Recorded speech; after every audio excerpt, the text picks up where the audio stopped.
Ternyata ada problem yang nyata, ada tantangan yang nyata, ada virus yang nyata, tapi saya mau beritahu kepada Anda semua, ada Tuhan yang nyata. Ada kebutuhan yang nyata, ada alasan-alasan yang nyata yang membuat Anda atau banyak orang jadi takut.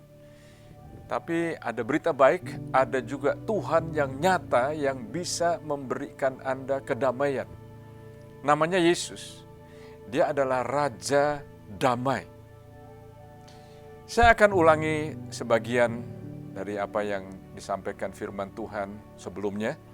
Karena saya belajar bahwa untuk mengajarkan itu perlu diulang-ulang, perlu diulangi lagi.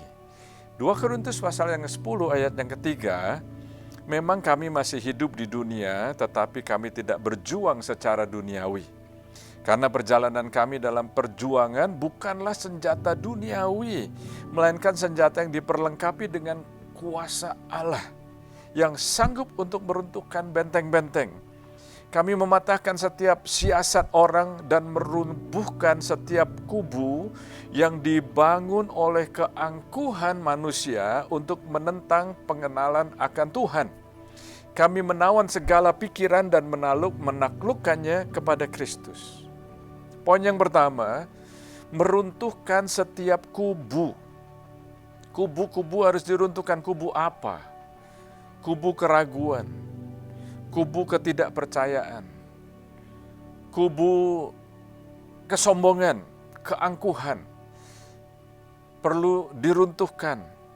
Kubu apa lagi? Kubu di mana kita bergantung dengan kekuatan kita sendiri. Perhatikan saudara, saya nggak menganggap remeh, bahkan saya nggak menyangkal perlunya obat atau dokter atau disinfektan. Bukan itu saudara, tapi kita perlu bergantung kepada Tuhan lebih daripada yang lain-lain.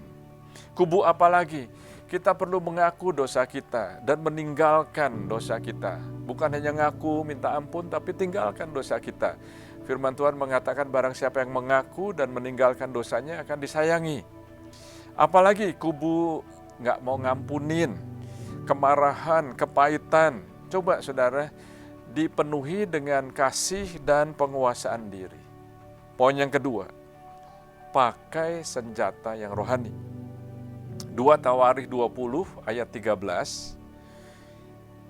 Sementara itu seluruh Yehuda berdiri di hadapan Tuhan, juga segenap keluarga mereka dengan istri dan anak-anak mereka. Wow, saudara, berapa hari yang lalu kita sudah belajar hal ini, tapi di sini kita lihat lagi, pentingnya waktu kita membaca firman Tuhan lagi, kita simak lagi, ternyata ini adalah kesempatan untuk satu keluarga berdoa bersama-sama.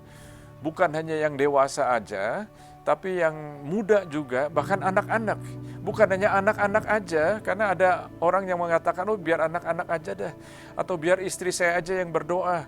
Enggak saudara, semuanya ini adalah saatnya semua kita sebagai satu unit, satu keluarga berdoa bersama-sama. Berdoa, kumpulkan keluarga, berdoa bersama-sama. Dan kita juga bisa berdoa bersama-sama dengan teman, dengan pakai Zoom, bisa saudara. Ayat yang ke-17 di pasal yang sama, dalam peperangan ini tidak usah kamu bertempur. Hai Yehuda dan Yerusalem, tinggallah berdiri di tempatmu dan lihatlah bagaimana Tuhan memberikan kemenangan kepadamu. Lalu dituliskan di sini, janganlah kamu takut dan terkejut. Majulah, advance, majulah. Besok menghadapi mereka, Tuhan akan menyertai kamu. Ayat 21, setelah ia berunding dengan rakyat, ia mengangkat orang-orang yang akan menyanyikan pujian untuk Tuhan dan memuji Tuhan dalam pakaian kudus yang semarak pada waktu mereka keluar di muka orang-orang bersenjata. Perhatikan saudara, Raja Yosafat menaruh orang-orang yang menyanyikan pujian di depan, di hadapan orang-orang yang bersenjata. Orang-orang yang memuji Tuhan itu ditaruh di depan, maju duluan saudara. Dan sambil berkata, nyanyikanlah nyanyian syukur bagi Tuhan bahwasanya untuk selama-lamanya kasih setianya. sambil berkata, yang dikatakan, yang dinyanyikan, yang dideklarasikan. Kalau dalam bahasa Inggrisnya orang kalau charge itu ya, ayo maju berperang. Yang diucapkan apa? Nyanyian syukur bagi Tuhan bahwasanya untuk selama-lamanya kasih setianya. Nah saudara, kita pakai masker, ya pakai masker untuk melindungi kita. Tapi buka mulut kita untuk memuji Tuhan. Dekade ini dalam kalender orang Ibrani adalah dekade Pei, yang artinya mulut. Jadi mulai September 2019 sampai September 2029 di dalam kalender Ibrani, itu arti katanya itu adalah Pei, yang artinya mulut, ya, mulut. Jadi saudara, sekarang ini kita stop, berhenti bersungut-sungut, berhenti ngomel, berhenti mengeluh, berhenti ngeritik orang lain, berhenti. Gampang mau melakukan semuanya itu, tapi Anda nggak akan maju, Anda nggak akan advance. Jaga mulut Anda, jaga mulut kita, perhatikan apa yang kita baca, apa yang kita dengar, apa yang kita lihat, filter, semuanya perlu kita filter sebelum kita kirim ke orang lain. Stop ngomong yang tidak membangkitkan iman, saring dengan firman Tuhan.